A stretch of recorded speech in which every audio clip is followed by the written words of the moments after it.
One of the things that I think is true for any startup is you have to keep proving yourself. Every single insight that we have is a depreciating insight. You look at a company like NVIDIA. If NVIDIA doesn't innovate in the next 2 years, AMD will be on their case. That's why I'm completely okay with a lot of our insights being wrong. If we don't continually have insights that we are executing on, we are just slowly dying. This notion of just a developer is probably going to broaden out to what's called a builder. And I think everyone is going to be a builder. I think software is going to be this very, very democratized thing.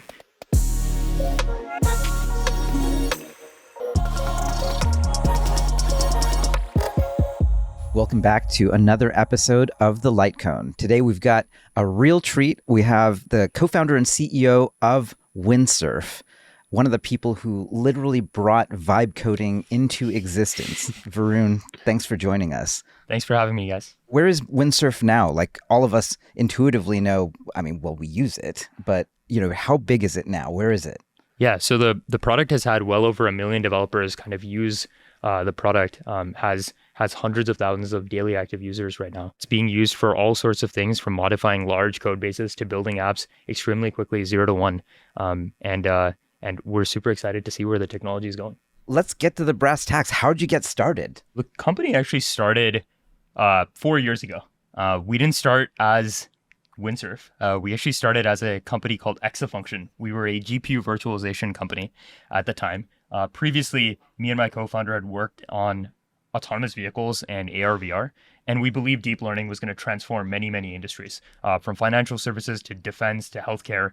You were many right. Industries. Yeah, we might have timed it wrong though. Ultimately, we built a system to make it easier to run these deep learning workloads, and similar to what VMware does for computers and CPUs, we did that for GPUs.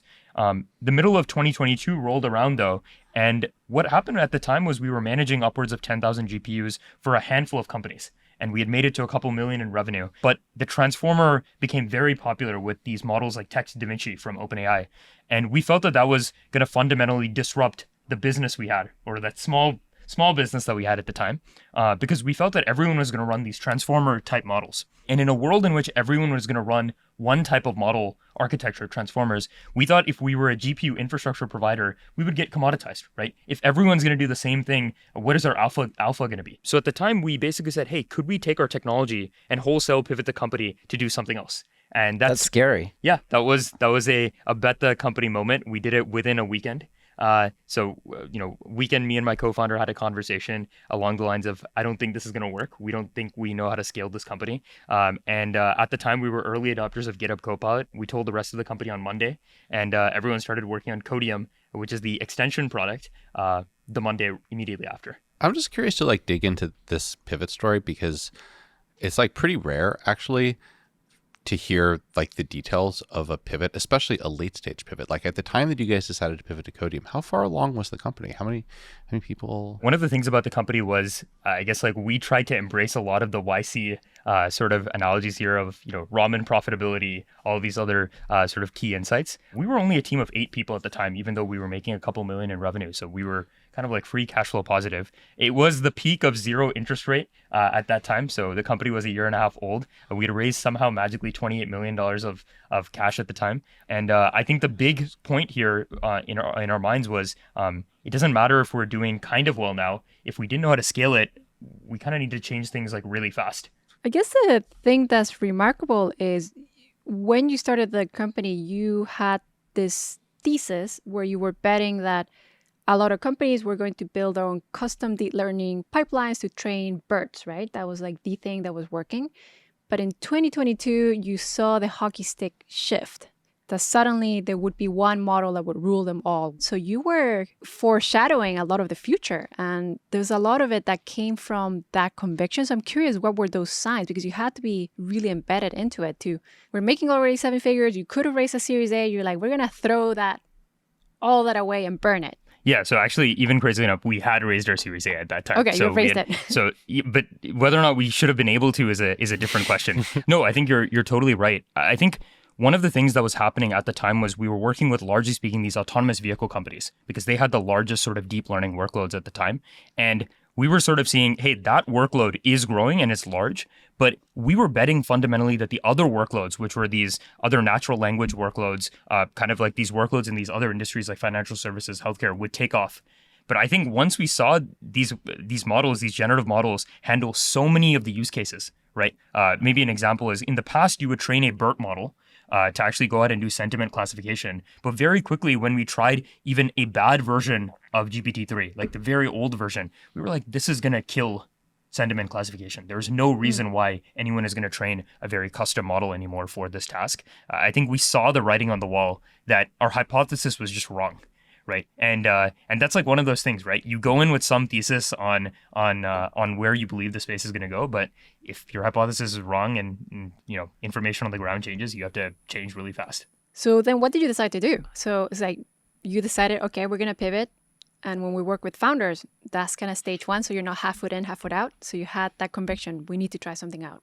How do you figure out what was going to be the next step? I think we needed to pick something that actually everyone at the company was going to be excited about. I think if we had picked something that was what we thought could be valuable, but people were not excited about, we would fail. We'd fail immediately. We came with an opinionated stance of we were early adopters of a product called GitHub Copilot. We thought that was the tip of the iceberg on where the technology could go. Obviously, everyone at the company was a developer. Dev tool companies, generally speaking, usually don't do that well. In the past, they have not. But hey, like when you have no other options, it's a very easy decision, right? Like you're going to be a zero with a high probability anyways. You might as well pick something that you think could be valuable and everyone's going to be motivated to work on. Everyone's forgot this now, it feels like, because GitHub Copilot's in the background. But at that particular moment, it felt inevitable that Copilot was going to win, right? Like it just had everything, like the GitHub connection, Microsoft distribution, like OpenAI. Yeah, like it seemed like no one could compete. So how did you have like the bravery to be like, oh yeah, we can totally crush Copilot? Yeah, so this is where there's like an irrational optimism piece. I've said this before, but to the company, but I think startups require like two distinct beliefs, and they actually kind of like run counter to each other. You need this irrational optimism because if you don't have the optimism, you just won't do anything. You're just a pessimist and a skeptic, and those people don't really accomplish anything in life. And you need uncompromising realism, which is that when the facts change, you actually change your mind. Right. And that's a very hard thing to do both, because the thing that makes you succeed through irrational optimism, is exactly opposite to the things that allow you to be a very realistic company. So irrational optimism, we basically said, hey, we know how to run and train models ourselves. We actually trained the first autocomplete models ourselves and ran it on our product, gave it out for free. I don't think we had the exact roadmap on where this was going, but we just felt there was a lot more to do here. And if we couldn't do it, then I guess we'd die. But we might as well bet that we could do it. Were your early versions better than GitHub Copilot at the time? So our earliest version that we shipped out was materially worse than GitHub Copilot. The only difference was it was free. We built a VS Code extension. After Pivot, within, I think, 2 months, we had shipped the product and given it out to Hacker News, posted something on Hacker News. We built that out. It was missing a lot of key features. Like the model that we were running was like an open source model that was not nearly good as the model that GitHub Copilot was running. Very quickly then, our training infrastructure got better. So we actually went out and trained our own models based on the task. And then suddenly it actually got capabilities that even GitHub Copilot didn't within 2 months. Basic capabilities. Now we'd find this like hilarious that it was even state of the art, but our model could actually fill in the middle of code. So when you're writing code, you're not only just adding code at the end of your cursor, but you're filling it in between two parts of a line, right? And that code is very incomplete and looks nothing like the training data of these original models, right? So we trained our models to make it actually very, very capable for that use case. And that actually allowed us to pull ahead in terms of the quality, latency.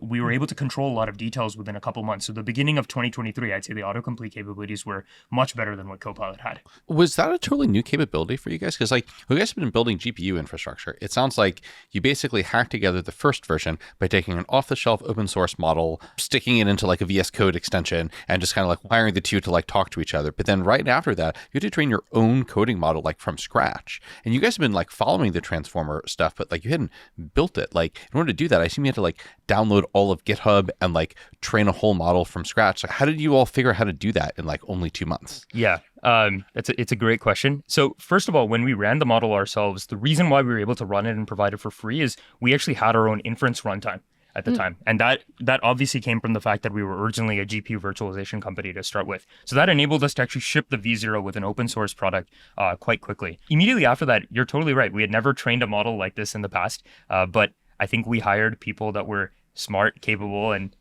excited to win. So we needed to figure it out. There's no other option, right? Otherwise, you die.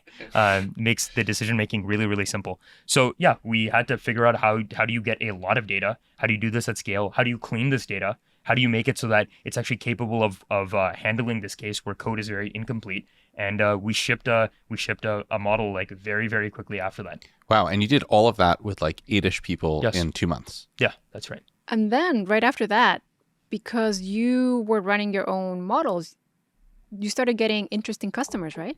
Yeah, so basically what happened, the product was free at the time. So we ended up getting a lot of developers using the product across all the IDEs. So VS Code, JetBrains, Eclipse, Vim. Companies started reaching out because they wanted to not only, I guess, run the product in a secure way, they also wanted to personalize it to all the private data inside the company. So very quickly afterwards, in the next coming months, companies like Dell, JP Morgan Chase started to become customers of our product. Now these companies have like tens of thousands of developers on the product internally. But we started actually making a lot of focus of the company, making sure that the product works on these very large code bases. Some of these companies have code bases that are well over 100 million lines of code, right? And making sure that the suggestions are fast is one thing, but making sure it's actually personalized to the code base and the environment that they have was almost a requirement at the time. You did that pivot, you built it in 2 months, then shipped it, and within a couple of months, you got these big logos. Yeah, so I mean, obviously these companies take some time to close, but pilots were starting within like a couple months or a quarter after that. Obviously we had no salespeople at the company, so like the founding team was just trying to run as many pilots as possible to see what would ultimately work. At what point did you expand beyond just the VS Code extension into supporting all these other IDEs? That was actually very, very soon afterwards. How did you think about that? Like, there's like one argument that you could make, which is like, there's lots of VS Code developers, you had a tiny team. You could have made the argument that just focus on building a great experience for VS Code. You'd only captured a tiny percentage of the market of all possible VS Code developers, and that's not what you did. You expanded like horizontally very quickly and built extensions for all those IDEs. Why? I think maybe the fundamental reason that we thought was quite critical is if we were going to work with companies have developers that write in many languages. Like for instance, a company like JP Morgan Chase might have over half of their developers writing in Java. And for those developers, they are going to use JetBrains and IntelliJ. IntelliJ is over 70 to 80% of all Java developers in the world currently use IntelliJ right now. So we would just need to turn away a lot of companies. Like a lot of companies would not be able to use us as the de facto solution. Like we'd be one of many solutions inside the company. So because of that, we made the decision. But luckily, because we made the decision early enough, it changed the architecture of how we built the product out, which is to say, we are not like building a separate version of the product for every single IDE. We have a lot of shared infrastructure that actually lives on a per editor basis. So it's actually a very, very small amount of code that actually needs to get written to make sure we can support as many IDEs as possible.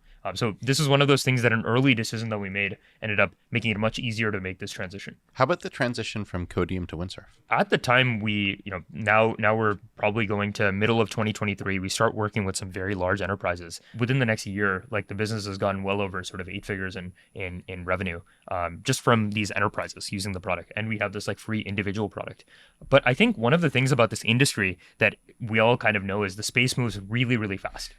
And we basically are always making bets on things that are not working, right? Actually, most of the bets we make in the company don't work. And I'm excited when I'm like happy when we're let's say only 50% of the things we're doing are actually working. Because I think if 100% of the things we're doing are working, I think like it's a very bad sign for us because it's probably like one of maybe 3 things. The first thing it is like, hey, we're not trying hard enough, right? That's probably what it means. The second thing is we somehow have a lot of hubris, right? And the hubris is like we believe everything we do is right, even despite the facts that are sort of on the ground. And then the sort of third key piece here is we're not actually testing our hypotheses in a way that like tells us where the future is going. We're not actually at the frontier of what the capabilities and technology ultimately is. So we believed actually in the very beginning of last year that agents were going to be extremely huge. And we had prototypes of this in the beginning of last year, and they just didn't work. But there were different pieces we were building that we felt were going to be important to making agents work, which is understanding large code bases, understanding the intent of developers, making edits on the code base really, really quickly. And we had all these pieces. The thing we didn't have is a model that was capable of calling these tools efficiently enough. And then obviously in the middle of last year, that completely changed with the advent of like Sonnet 3.5, right? And with that, we basically said, okay, we now have these agentic capabilities, but the ceiling of what is we can show to our developers on VS Code was limited. We were not able to provide a good enough experience, and we thought what was going to happen is developers would spend way more time not writing software, but reviewing software that the AI was going to put out. We're, I think, a technology company at heart, and I think we are a product company, but I think the product serves the technology, which is to say, we want to make the product as good as possible to make it so that people can experience the technology, right? And we felt that we were, with VS Code, we were not able to do that. So the middle of last year, we decided, hey, like, we need to actually go out and actually have our own IDE out there. So that's what triggered actually creating Windsurf. The way that you did that was you forked VS Code. We forked VS Code. Was that a whole new set of capabilities that you guys had to learn, like basically how to like develop on this VS code base that I'm sure is super complicated? Yeah, we needed to figure that out. That was once again another thing where we ended up shipping Windsurf out in within less than 3 months of starting the project.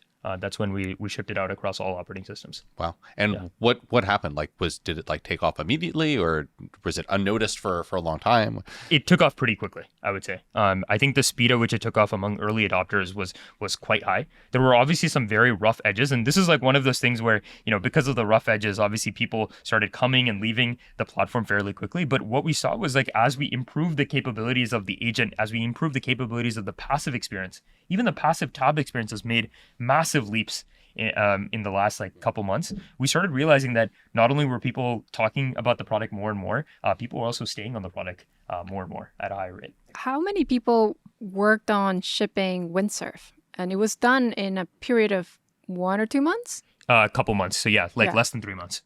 This was another, I wouldn't say it's a bet the company moment, because it's not a fundamentally different sort of paradigm compared to like moving from a GPU virtualization product to an AI code product. But yeah, it was anyone that could work on it needed to kind of like drop what they were working on in the past and work on it immediately. And at that time, how big were you guys? The engineering team was probably still less than 25 people. Wow. This is crazy. Interestingly, our company actually, from an employee standpoint, actually didn't have that few people. We actually had a fairly large go-to-market team, because it's in the AI space, one thing that's like a little bit weird about our company compared to most other companies is we have a fairly large go-to-market team. Like, we were selling our product to the largest Fortune 500 companies. It's very hard to do that purely by letting them swipe a credit card. You need a lot of support. You need to make sure that the technology is like getting adopted properly, which is very different than just give the people the product and see it grow effectively. So from an engineering standpoint, we've always run fairly lean, but because of the market interest, we've always had a lot of people on go-to-market actually. Who are like sort of the ideal people to go into that function? Is it really good engineers who want to be forward deployed? Yeah. So we have two components of it. We have account executives. So these are folks that, in general, we try to find people that are very curious and excited about the capabilities. In fact, people that would use Windsurf in their free time, because they're providing the product to leaders who also love software and technology, right? So if they're just completely just unaware of the technology, they're not going to be helpful. And then we also have these deployed engineer sort of roles, similar to what you said, that get their hands really dirty with the technology and make sure that our customers get the most value from the technology. I mean, the wild thing is because everyone uses Windsurf, it sounded like you're having even these AEs who are non-technical become like just vibe coding champions. Yeah. No, one of our biggest users of Windsurf at the company is a non-technical person who leads partnerships at the company. He's actually replaced buying a bunch of sales tools inside the company. And this is one of those things where I think Windsurf is giving power back to the domain experts, right? In the past, what would happen in an organization is he would need to talk to a product manager who would talk to an engineer and the engineer would have a large backlog because this clearly doesn't immediately make the product better, right? So this has to be a lower priority. But now he is actually kind of empowered to actually go and build these apps. Did he have any programming background at all? None. Oh, interesting. None. Because that's definitely one of the controversies on Twitter at the moment. It's just like, can you actually vibe code unless you know some amount of coding already? Yeah. One of the things we do have is if we do need to deploy one of these apps, we have a person that actually focuses on making sure that these apps are secure and deployed. But the amount of leverage that person has is ridiculous. Instead of him going out and building all of these apps, the V0 could actually get built by people that are domain experts but non-technical inside the company. With the Codeium launch, you went head on against like Microsoft and GitHub and like, these huge incumbents. With the IDE launch, you went sort of head on against Cursor. It's like the hot startup of the moment. And like, I don't know, again, how did you all think about that internally? This might be a weird thing about our company, but our company just doesn't have like morale is not really affected by what other companies do, right? It's not possible if like our company has gone through a lot of basically very turbulent times. The fact that we needed to pivot at 10 employees and just completely kill our idea is like a normal thing for the company. And then second of all, kind of like the companies that are relevant in our space has always been a fluctuating set of companies. Like, I really respect all the companies in our space, but yeah, Copilot, if you were to go to the beginning of 2023, everyone would have thought GitHub Copilot was the product that everyone would use, and there was no point building. And then the middle, kind of Devin came out, and like everyone was like, hey, like Devin is gonna solve everything, right? And I'm sure they're doing good work now. And then after that, obviously Cursor is doing a really great job. So I think what really matters to us most is, do we have a good long-term strategy, and are we executing in a way where we're getting towards that long-term strategy while being flexible with the details, right? And as long as we're doing that, I think we have a fighter's chance, right? And that's like the way we've always operated. Do you educate yourself at all on the competitors' products, though? Yes. Yeah, I think we don't want to put our heads in the sand and kind of tell ourselves our product is awesome, and just kind of, because it's very easy to do that, especially given the fact that before we worked on Windsurf, the company was also growing very, very quickly from like a revenue standpoint. What sort of opinions did you have, or what taste or opinions did you have for the full IDE that was sort of maybe different to Cursor? I mean, what I'm actually just asking is, Cursor's a very well-liked product, obviously, and so at a product level, why are you like, oh yeah, like actually we want to build it this way? Yeah, no, I think it's a great question.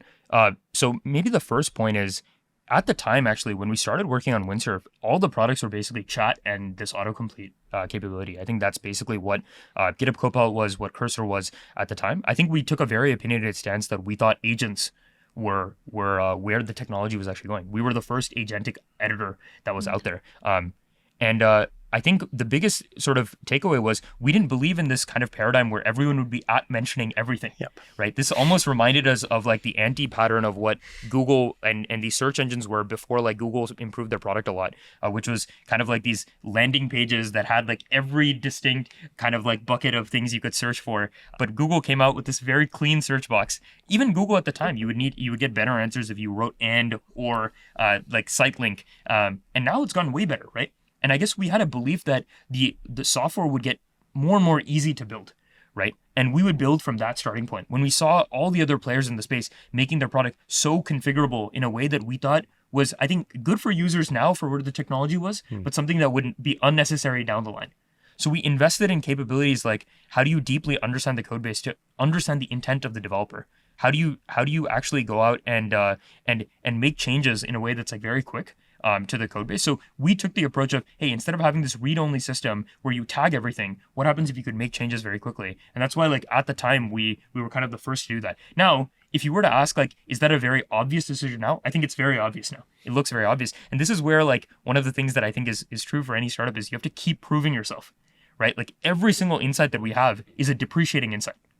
It is a very, very depreciating insight. Like technology, the reason why companies win at any given point is not like they had a tech insight like 1 year ago, right? Actually, if a company wins, other than the fact that they have a monopoly, it's actually like a compounding tech advantage that keeps sort of existing over and over again. And I think the example of this that I find most exciting is, you look at a company like NVIDIA. If NVIDIA doesn't innovate in the next 2 years, AMD will be on their case, right? And NVIDIA will not be able to make 60-70% gross margins at that point, right? Even though it's like one of the largest companies in existence right now. By basically having good insights to start with, you're able to learn from the market and maybe compound that advantage with time. And that's like the only thing that could be persistent. It sounds like a moat is, we think of it as a noun, but it's actually a verb. Yeah, something that could change with time, right? I also think for us, and I tell the company this, if we're not continuing to have insights, and that's why I'm completely okay with a lot of our insights being wrong. If we don't continually have insights that we are executing on, we are just slowly dying. That's like what's actually happening. I think the interesting thing is that is easier now looking back and connecting the dots on your journey, how a lot of these technology bets you took actually did end up compounding what Windsurf ended up becoming, right?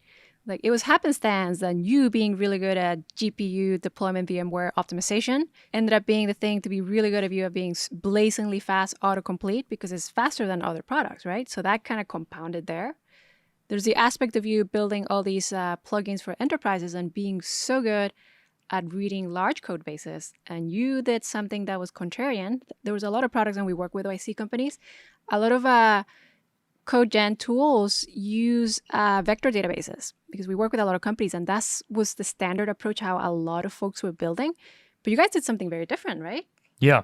So one of the things that sort of I think got really popular is this term RAG got very popular. Yeah. You were anti-RAG. Yeah, I don't know if we're anti-RAG. RAG obviously makes sense. You do want to retrieve some stuff, and based on the retrieval, you want to generate some stuff. So I guess the idea is correct that everything is retrieval augmented generation. But I think what people got maybe a little too opinionated about was like the way RAG is implemented. It has to be a vector database that you go out and search.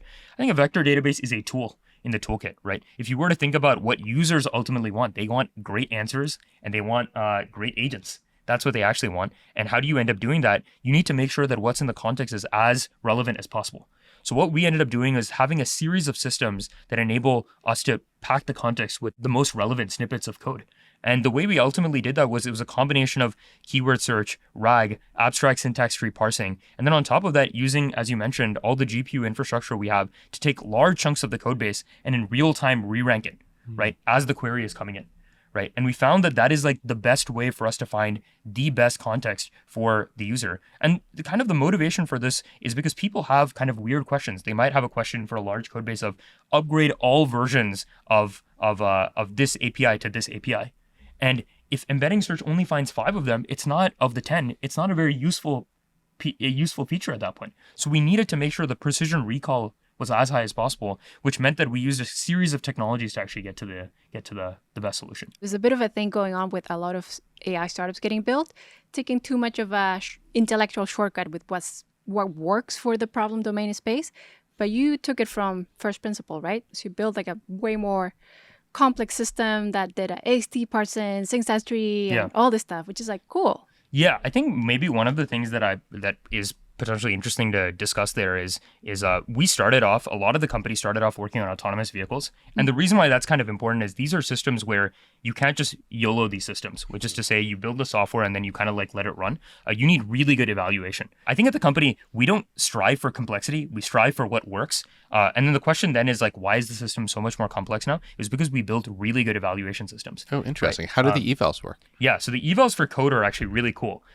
Basically, the idea is code, you can leverage a property of code, which it can be run, right? And we not only have real-time user data, we can put that aside for now, but we can take a lot of open source projects and find, I guess, commits in these open source projects with tests attached to them. So you can imagine a lot of cool things we can do based on that. You can take the intent of a commit, delete all the code that is not the unit test, right? And then you can see, hey, are you able to retrieve the parts where the change needs to get made? Do you have a good high-level intent to make those changes? And then after making the changes, does the test pass? You can do that task. You can mask the task. And by masking the task, it's more like the Google task. And what I mean by the Google task is it's trying to predict your intent, which is to say, let's say you only put in a third of the change, but you don't get the intent. Can you then fill out the rest to make the test pass? So there's so many ways you can slice this. And each of them, you can break it down into so much granularity. You can be like, what is my retrieval accuracy? What is my intent accuracy? What is my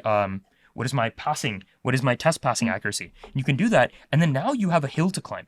And I think that's actually important. Before you add a lot of complexity for any of these AI apps, I think you need to like make a rigorous hill that you can actually climb, right? Otherwise, you're just shooting in the dark, right? Why would we add the AST parsing if it's unnecessary? Actually, it's awesome if it was unnecessary, right? I don't want to add a lot of complex stuff to our code. In fact, I want the simplest code that ends up doing having the most impact. So the evals were actually really, really critical for us to make a lot of these investments at the company.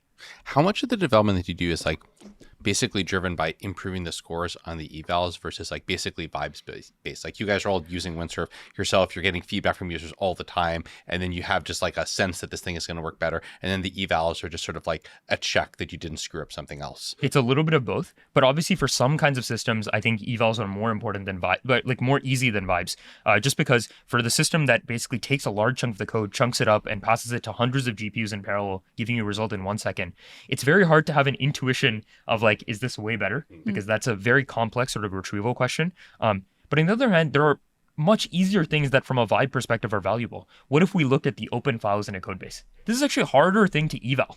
Because when you're evaling, you don't know what the user is doing in real time. This is one of those cases where having a product and market helps us a lot, right? And we're able to take a lot of user data on how people use the product to actually actively make the product much better. So that's maybe starts with vibes, and then after that you can build eval, right? So it's a little bit of both, basically. I think a lot of there's been a lot of chatter on the internet about Vibes Code is only for toy apps. Windsurf is actually being used for real production large code bases. Can you tell us about how the power users use it for like more hardcore engineering? So this is an interesting thing where a lot of us at the company, I'm not saying that this is common, didn't get a tremendous value from ChatGPT in the way that probably a lot of the rest of the world did. And that's not because ChatGPT is not a useful product. I think ChatGPT is an incredibly useful product. It's actually because a lot of them had already used things like Stack Overflow at the time. And Stack Overflow is a worse version than ChatGPT for the kinds of questions you want. But that was just a thing that they already knew how to use, right? And so they were able to get away with not using or relying on chat nearly as much. But basically what happened is very recently with agents, the agent is making larger and larger scale changes with time.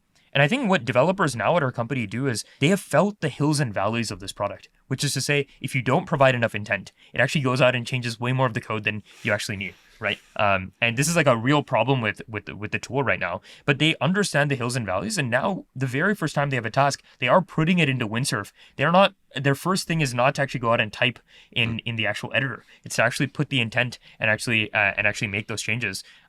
And they're doing kind of very interesting things now, like deploying our software to our servers actually now gets done with the workflows that are entirely built inside Windsurf.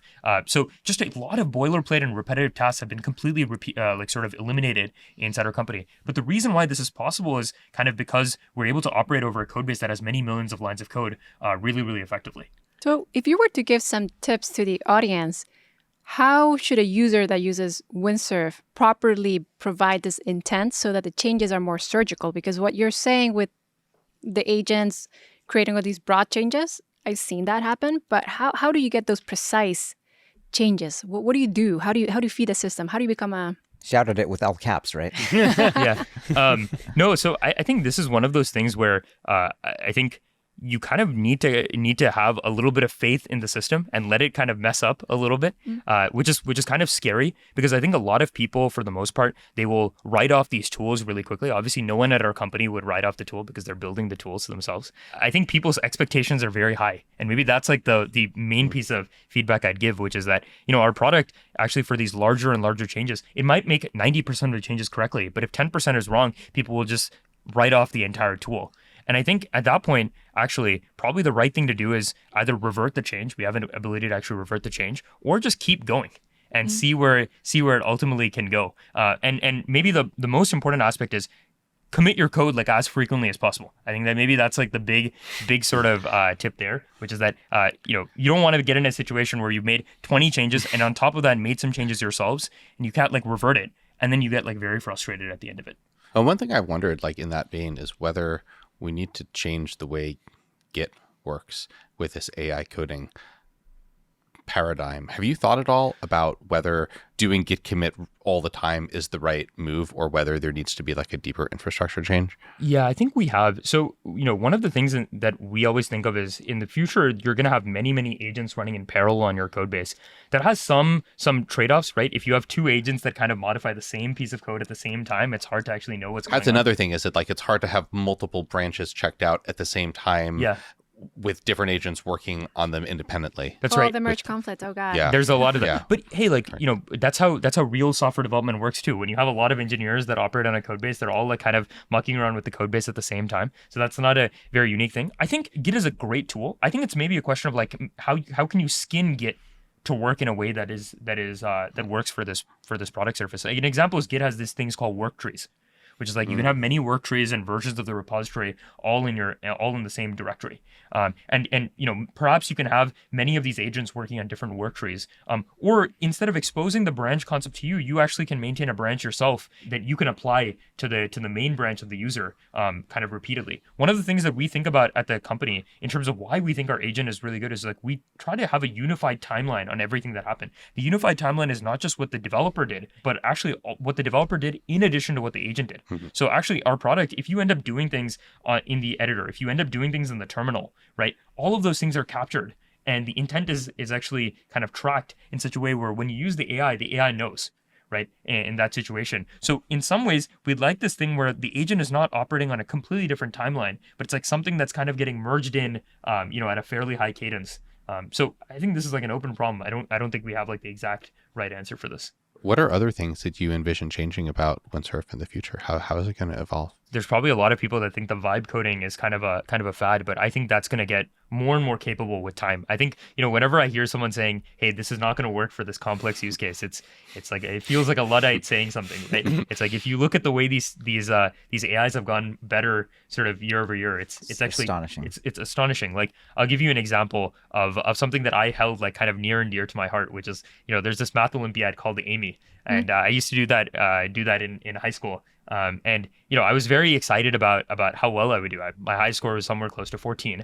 Nice. And that's a very high score. Yeah, but the crazy thing is that was one of those things that I thought, oh wow, like the AI systems, they're not going to get anywhere near as good. And beginning of the year last year, it was probably like well under 5 maybe. And now they're the average that OpenAI's put out is like it's getting 14.5 to 15, right, for O4 Mini. So it's almost like you have to keep projecting this out, right? Yeah. It's going to get crazy. And basically every part of the software development lifecycle, whether it be writing code, reviewing code, testing code, debugging code, designing code, AI is going to be adding 10 times the amount of leverage very shortly. It's going to happen like much more quickly than people imagine.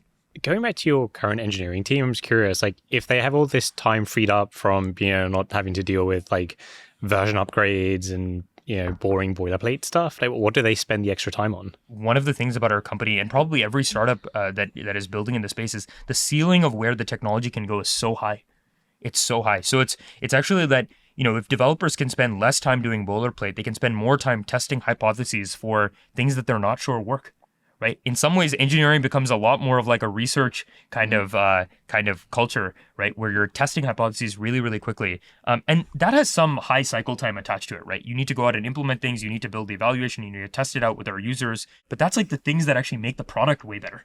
Does that mean you're going to hire a different type of engineer going forward? Like, are you looking for different things? Yeah, I think for engineers that we hire, we want to look for people with really high agency that are willing to be wrong and bold. But weirdly, I don't know if that's changed for a startup. Right? Startups should never be hiring people that the reason why they're joining a company is to very quickly write like boilerplate code, right? Because in some sense, and I don't want this is not the goal, but a startup can succeed even if they have extremely kind of ugly code. Right. That's not usually the reason why a startup fails. Sounds like my startup. Yeah, exactly. That's not usually the reason why a startup fails. The reason why a startup fails is they didn't build a product that was differentially good for their users. That's why they ultimately failed. This is all true, but also like in reality, you always need some sort of like workhorses to just kind of get certain things done. I feel like in the old days, this was like building Android apps. It's like you'd hired someone to do it because there are very few people who would just be willing to do it. Yeah. Like maybe in your vision for engineering, like you don't need those, like that's not actually a useful skill to have in an organization anymore because the AI is just like your infinite workhorse. Is that fair? Yeah, maybe the sort of aspects of software that are really niche, that are undesirable for a lot of people to do, except a handful of people, those things kind of get democratized a lot more, unless that has like a lot of depth attached to it, right? At least for the time being. If something is like, hey, like, we need to change a system to use a new version, and there is someone that deeply always got in the weeds with version changes, I don't think you have people that are just focused on that, right, inside companies. How about how you interview people? Yeah, I think we have a fairly rigorous and high technical bar, and that's a combination of we give interviews that actually allow people to use the AI to kind of solve a problem, because we want to validate if people kind of hate these tools or not. There are still some developers that do. And obviously, if you do, we're probably the wrong company to kind of work at. But also at the same time, we do have sort of interviews in person where kind of on site where we don't give them the AI and we want to see them think, right? It would be a bad thing if ultimately when someone needs to write a nested for loop, they need to go to ChatGPT, right? And I'm not saying like that's fundamentally because it just feels like that is a good proxy for problem solving skills, and I think problem solving skills that are just at a high level still should go at a premium. That is the valuable skill that humans have. Yeah, a challenge that a lot of companies we've talked to have had, that we've even had ourselves, is that Windsurf has gotten so good that if you give people Windsurf, it's difficult to even come up with an interview question that Windsurf can't just one shot, where anyone can do it because you literally just copy and paste the question into Windsurf and hit enter. And so you're not really evaluating anything at that point. So I actually think that's true. And it's you're totally right. There's very few problems now that something like an O4 Mini is not able to solve now. Right? I mean, if you look at competitive programming, it's just in a league of its own already at this point. The crazy thing is interviews by nature are going to be kind of isolated problems. Right there by nature, because if the problem actually required so much understanding to do, you wouldn't be able to explain the problem. So that's like perfect for the LLMs, where you give them an isolated problem where you can test and run code extremely quickly. So yeah, you're totally right. Like I think if you only have algorithmic interviews and you let people use the AI, I don't know, you're not really testing anything at that point. Does that mean that you've gone away from just algorithmic questions and you ask different, like much harder questions that are actually well suited to being able to use an AI?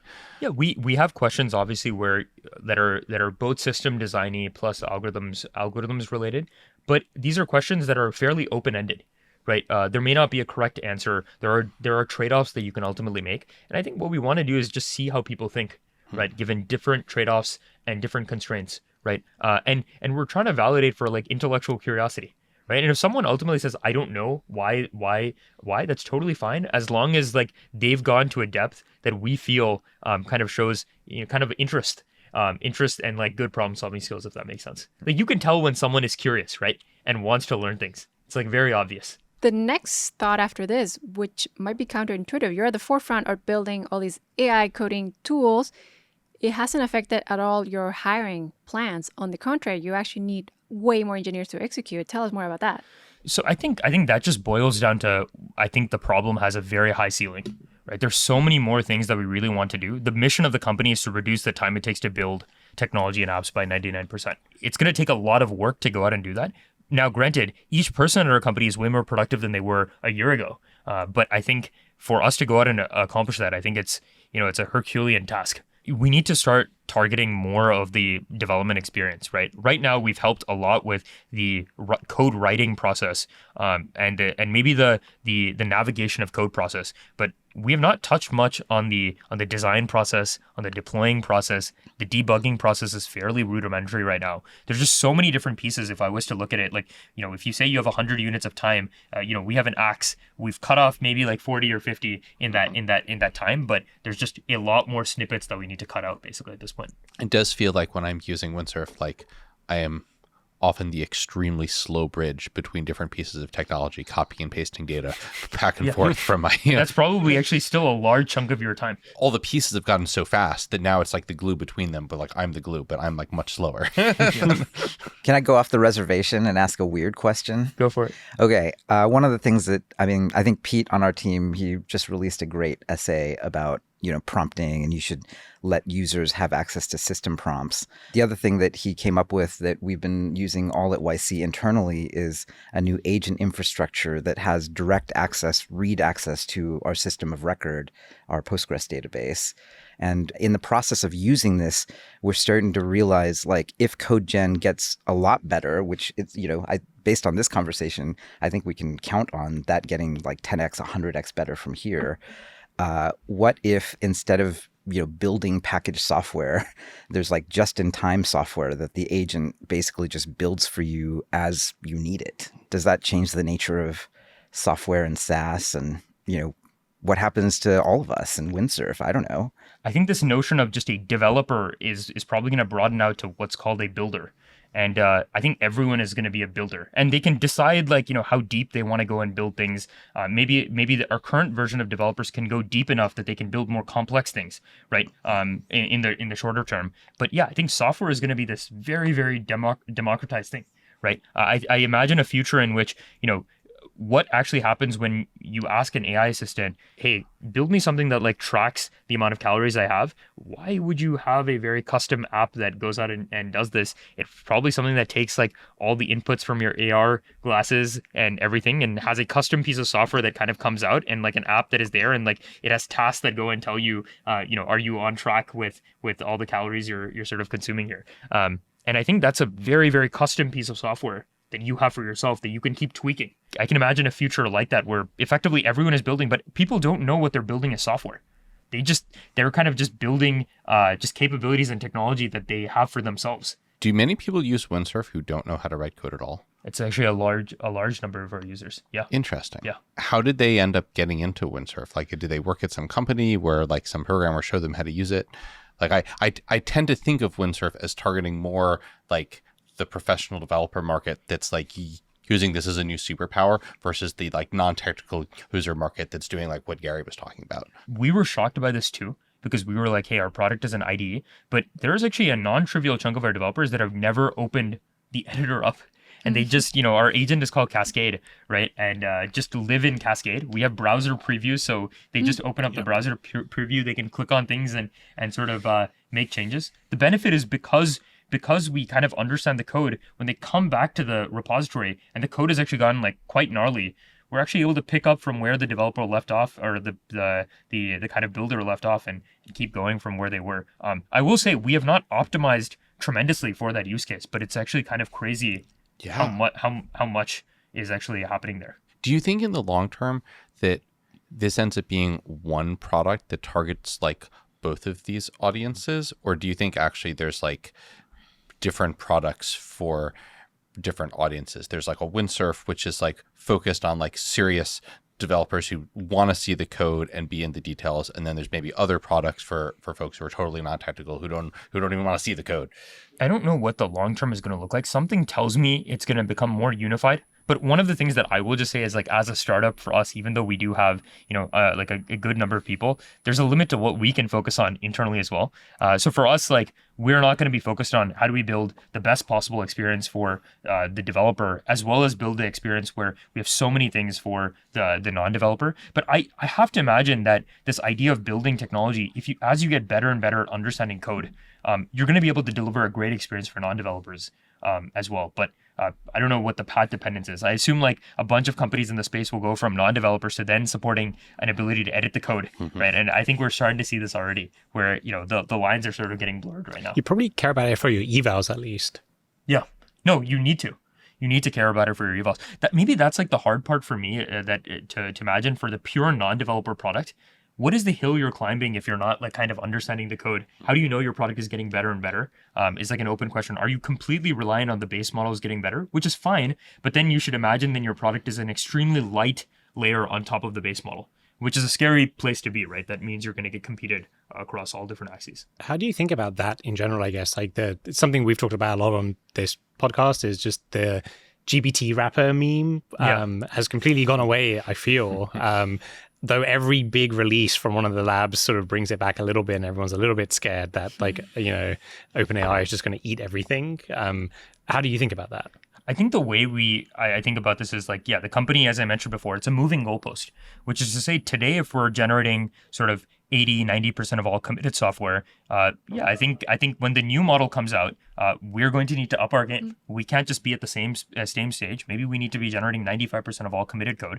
And I think our opportunity is the gap between where the foundation model is and what 100% is, right? And as long as we can continue to deliver an experience where there is a gap between the two, which I think there is, as long as there's any human in the loop at all in the experience, there's a gap, we'll be able to go out and build things. But that is a constantly transforming sort of goalpost for us, right? So you can imagine when a new model comes out, maybe the baseline on what the foundation model by itself provides has doubled. The alpha we provide on top of what the base model provides needs to double as well. It feels very, like for me, the reason why this is not the most concerning is, let's suppose that you were to take the foundation model and it's providing 90%, it's reducing the time it takes by 90%. That actually means if we can deliver 1 or 2% more percentage points, that's a 20% gain on top of what the new baseline is, right? Like I guess 90, if 90 becomes 92 or 93, which is still very, very valuable, right, at that point, because effectively the 90 becomes the new baseline for everyone. So I think basically the way we sort of operate is how can we provide as much additional value as possible, and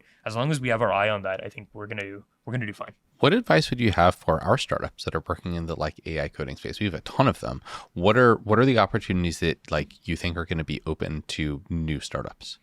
I've seen a lot of things that I think could be like particularly interesting. I don't think any of these technologies we've really adopted, but there's so many different pieces of how people build software. And and I'm not going to say niche, but there's so many different types of workloads out there. I've not really seen a lot of startups in the space that are just like, we do this one thing really, really well. Like I'll give you an example. Like we do these kind of like Java migrations really, really well. Crazily enough, if you look at this category, the amount that people spend on this is probably maybe billions, if not tens of billions of dollars doing these migrations every year. It's a massive category. That's an example. Migrations from what to what? So an example, this is like actually kind of From like crazy. JVM 7 to 8 or something yeah, like that. JVM 7. But Rails even, versions. yes, Rail, but yeah. even more Yeah. than that, actually, it's like a lot of companies write COBOL. Have COBOL. And crazily enough, most of the IRS software is written in COBOL. Apparently in the early 2000s, they tried to migrate from COBOL to Java. I think it was a $5+ billion project. Surprise, surprise, it didn't happen. You think they could one-shot it now? I don't know if they can one-shot it. But, I'm just kidding. but it's imagine if you could do those tasks very well. It's such an economically valuable sort of task. I think we obviously don't have the ability to focus on these kinds of things inside the company. That's a very exciting space if you could do a really good job there. The second key piece is there's so many things that developers do that are also not making the product better, but important, like automatic resolution of like, kind of alerts and bugs in software. That's also a huge amount of spend out there. And I'd be curious to see like what a best-in-class product in that category actually looks like. I'm sure someone that if they got truly in the weeds on that, they could build an awesome product.